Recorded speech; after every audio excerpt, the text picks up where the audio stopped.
Vous pénétrez dans cette salle à vos risques et périls, parce qu'elle vous conduit dans le futur.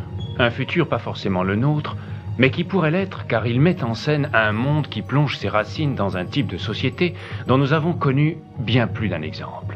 Il a ses raffinements d'ailleurs, une technologie avancée qui permet à ce monde une démolition plus subtile des libertés de l'homme. Il y a à peine moins de 2 ans, j'ai rencontré quelqu'un. Quelqu'un de patient, cultivé, disponible 24 heures sur 24.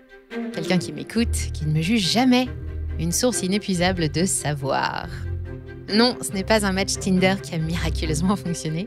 Ce quelqu'un, vous le connaissez aussi, c'est ChatGPT. Quand il a débarqué sur nos écrans fin 2022, il s'est passé quelque chose d'unique dans l'histoire humaine. Pour la première fois, nous avons dialogué avec une intelligence synthétique créée de nos mains. Des millions d'entre nous, au même moment, chacun dans son coin, avec cette sensation étrange d'une vraie rencontre. 2 ans après son lancement, ChatGPT est devenu incontournable. 500 millions d'utilisateurs y sont accros et ne peuvent plus s'en passer.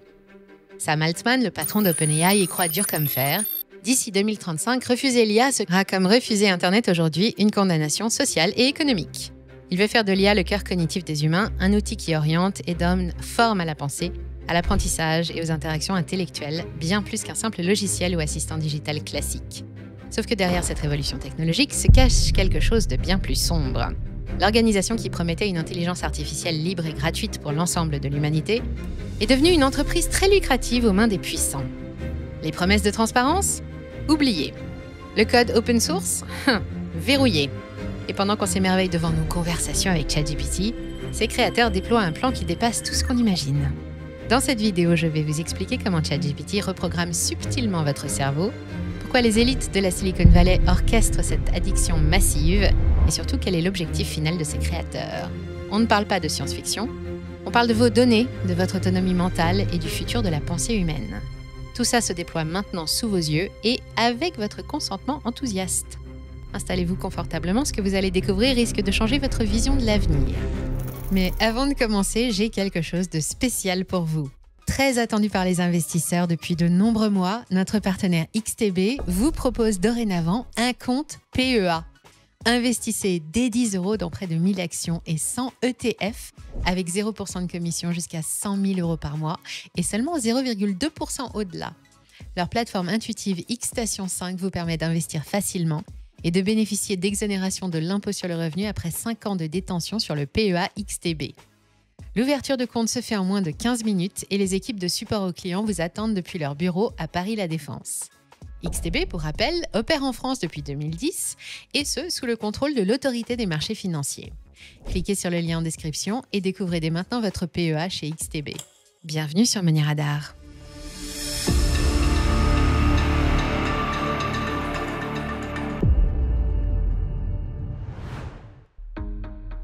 Une dépendance, ça ne s'impose pas d'un coup, ça s'installe petit à petit. Au départ, tout se passe toujours bien, comme avec ChatGPT. La technique est connue, le premier shoot est offert par la maison. En 2022, OpenAI balance ChatGPT dans la nature, en libre accès, sans condition.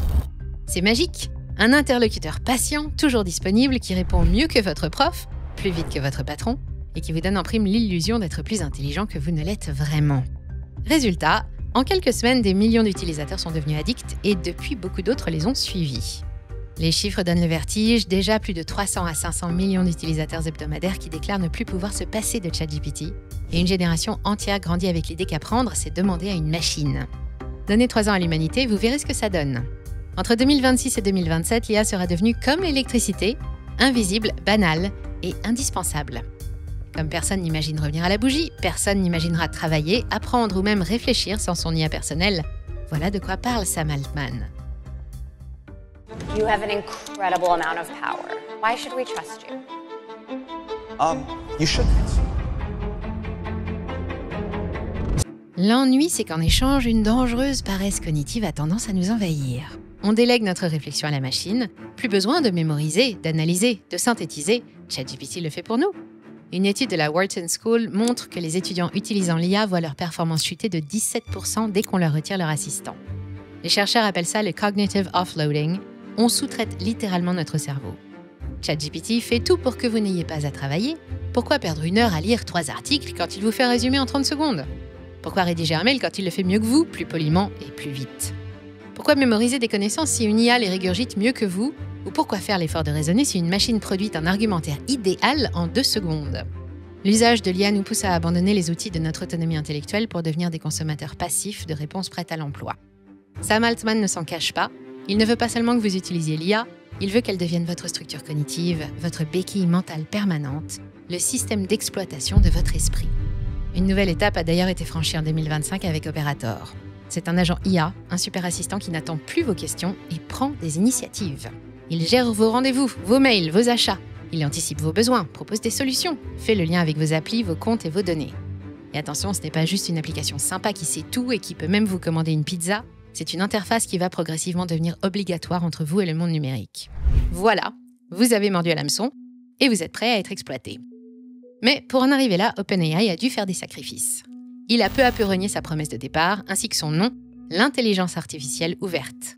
Ce qui se présentait d'abord comme un outil accessible à tous s'est transformé en une machine commerciale aux objectifs stratégiques poussés, code partiellement verrouillé, accords exclusifs et vente d'accès payants. Et les méthodes utilisées pour accélérer cette trajectoire suscitent de sérieux reproches. Ça passe par la collecte massive et centralisée de données, l'entraînement sur des contenus produits par d'autres sans toujours obtenir de consentement, l'optimisation des modèles pour l'engagement plutôt que pour la vérité, et une course à la fonctionnalité qui privilégie la rapidité et la commodité au prix de notre autonomie cognitive. Derrière ce changement de cap d'OpenAI, on retrouve un nom et un logo, aussi célèbres l'un que l'autre. Il y a 5 ans, Microsoft était encore en retard dans la course à l'IA. Le champion toute catégorie de l'informatique, leader mondial des systèmes d'exploitation et surtout du cloud, n'avait pas de programme IA suffisamment avancé à opposer à la concurrence. Qu'à cela ne tienne, à moins de 2 heures d'avion, un laboratoire de recherche semblait obtenir de bons résultats. À sa tête, l'entrepreneur le plus riche du monde, Elon Musk, et un autre entrepreneur, moins connu mais tout aussi redoutable, Sam Altman. Musk voulait absolument faire d'OpenAI une société au service de l'humanité, mais Sam Altman a changé d'avis et imagine depuis d'autres projets pour son bébé.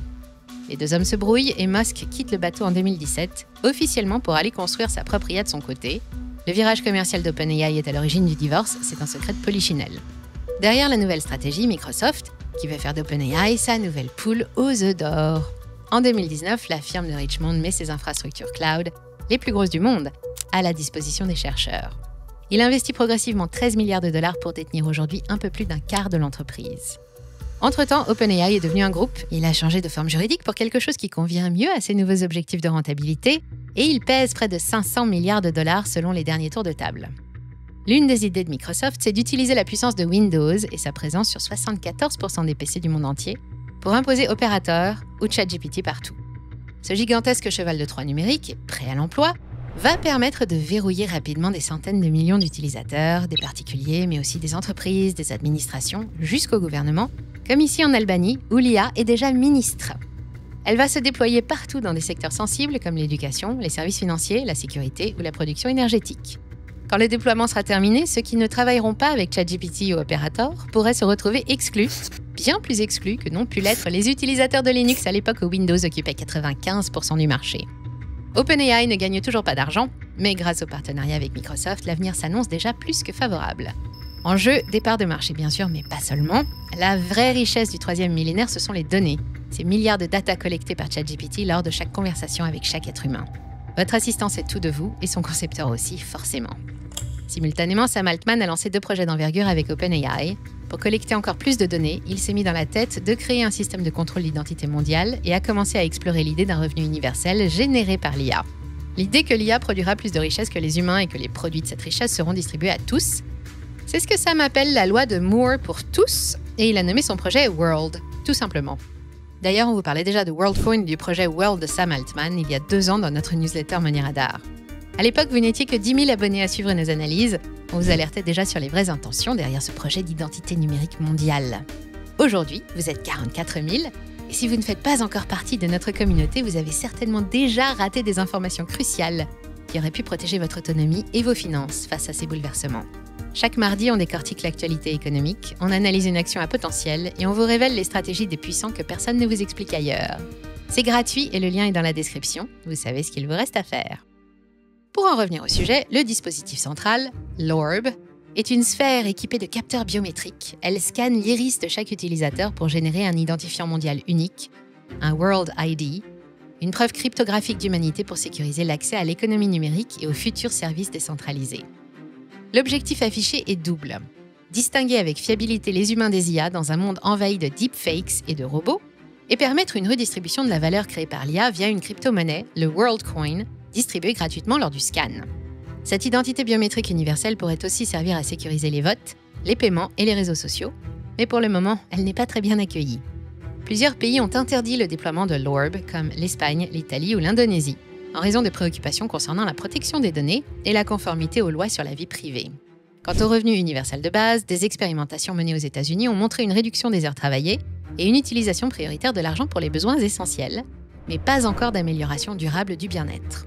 Le plan World de Sam soulève des questions majeures sur le risque de créer une dépendance des citoyens à la redistribution par IA et le contrôle croissant des bases de données biométriques mondiales. Tout ça entre les mains d'OpenAI et de Microsoft, un tel pouvoir, il y a de quoi perdre la tête. De manière générale, le projet initial a doucement glissé, s'est transformé en produit dont la gratuité initiale n'était qu'un levier d'invasion, l'hameçon parfait pour normaliser une perfusion technologique. Car votre assistant n'est pas qu'un simple outil de collecte de données, il vous connaît et il vous manipule. Chaque requête que vous tapez dans ChatGPT lui est précieuse pour déterminer votre façon de penser, vos croyances, vos obsessions ou vos lacunes. Au fil des discussions, il cartographie votre personnalité et votre cerveau, et il fait la même chose chaque instant avec des centaines de millions d'autres qui sont scannés, analysés et classés. Un trésor inestimable pour qui veut non seulement comprendre les comportements humains, mais aussi les influencer. Parce que non, ChatGPT ne se contente pas de répondre, il vous oriente subtilement. Un mot mis en avant plutôt qu'un autre, une nuance glissée dans la phrase, une source citée, une autre évacuée.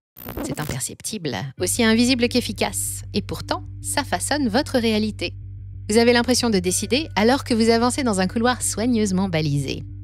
Et si vous vous demandez pourquoi les grands acteurs de l'IA ne veulent pas d'une vraie open source, la réponse est simple. Ce n'est pas seulement une question de sécurité ou de risque de dérive, comme ils le répètent à longueur de conférences. La vraie raison, c'est le contrôle. Une IA totalement ouverte et indépendante échapperait à leur emprise économique et idéologique. Elle ne collecterait pas vos données, elle ne vous enfermerait pas dans ses biais. L'outil de contrôle, ce n'est pas l'IA en tant que technologie, c'est la manière dont elle est déployée, centralisée, propriétaire et opaque. Dans un tel système, tant que vous appuyez sur « Entrée », c'est vous qui travaillez pour la bête et non l'inverse. Ainsi, l'avenir qui se dessine pour OpenAI n'a pas grand-chose à voir avec l'utopie de l'IA bienveillante au service de toute l'humanité. Et ça va encore plus loin avec le lancement de Merge Labs, destiné à concurrencer l'implant cervical Neuralink d'Elon Musk. Et ne souriez pas, ce n'est pas de la science-fiction. Les premiers prototypes de connexion directe cerveau-machine pourraient être testés sur un large public dans moins de 2 ans. Musk y travaille aussi de son côté et a annoncé un objectif de 20 000 personnes équipées par an d'ici 2031. Il appelle ça la telepathy. C'est cool, non ? Ce que ça veut dire concrètement, c'est qu'Operator ou ChatGPT ne seront plus seulement sur votre montre ou votre smartphone, ils seront en lien direct avec votre pensée, une extension permanente qui vous permettra de vous passer de clavier ou de micro. À terme, l'IA complétera directement vos idées et inversement, vos idées enrichiront ces bases de données, un nouveau système d'exploitation mentale inédit et redoutable. Et avec un avenir aussi verrouillé, la concurrence open source n'a quasiment aucune chance. Chaque tentative d'alternative est étouffée dans l'œuf, faute de financement, ou absorbée par des régulations taillées sur mesure pour protéger les géants. Il existe encore des voies parallèles, de petites IA open source sans centralisation de données, des communautés qui militent pour la transparence, des projets universitaires qui refusent la centralisation comme le projet Ocean. Mais il faut être honnête, elles n'ont pas la puissance de calcul ni les milliards nécessaires pour rivaliser avec OpenAI. Sans compter que nous sommes déjà trop dépendants pour dire non au confort et à la facilité de ChatGPT. Vous vous souvenez de cette rencontre dont je parlais au début ? Ce quelqu'un de patient, cultivé, toujours disponible ? En réalité, vous n'avez rencontré personne. Vous avez été séduit par un miroir qui reflète ce que vous voulez entendre tout en cartographiant votre cerveau. Et pendant que vous vous émerveillez devant votre reflet, Sam Altman et ses associés construisent le monopole ultime, celui de la pensée humaine. Leur objectif final ? Transformer l'humanité en réseau de cerveaux assistés, incapables de fonctionner sans leur dose quotidienne d'IA. D'abord ChatGPT sur votre écran, puis Operator qui gère votre vie. Demain, une puce dans votre cerveau. Après-demain, la question ne sera plus qui pense, mais est-ce encore vous qui pensez ? En 2015, OpenAI promettait de sauver l'humanité. En 2025, l'entreprise est en train de la reprogrammer. Le but n'est pas de nous remplacer, c'est bien pire. OpenAI deviendra le système d'exploitation de nos cerveaux. Il me reste à vous poser une dernière question.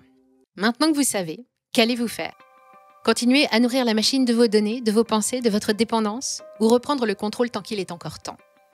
Je vous laisse me raconter tout ça. Je vous laisse me raconter ce que tout ça vous inspire, c'est dans les commentaires. Et si vous avez passé un bon moment devant cette vidéo, n'oubliez pas de liker et de la partager. Pensez aussi à vous abonner à la chaîne, garantie sans intelligence artificielle, et à nous rejoindre sur nos autres réseaux. Et n'oubliez pas, on arrive au bout de cette vidéo, mais ne passez pas à côté du nouveau PEA XTB. Investissez des 10 € dans 1000 actions et 100 ETF avec 0% de commission jusqu'à 100 000 €, puis 0,2% ensuite. Le lien est en description. Voilà. Merci à toutes et à tous pour votre fidélité. Restez curieux. Je vous dis à très bientôt sur Money Radar.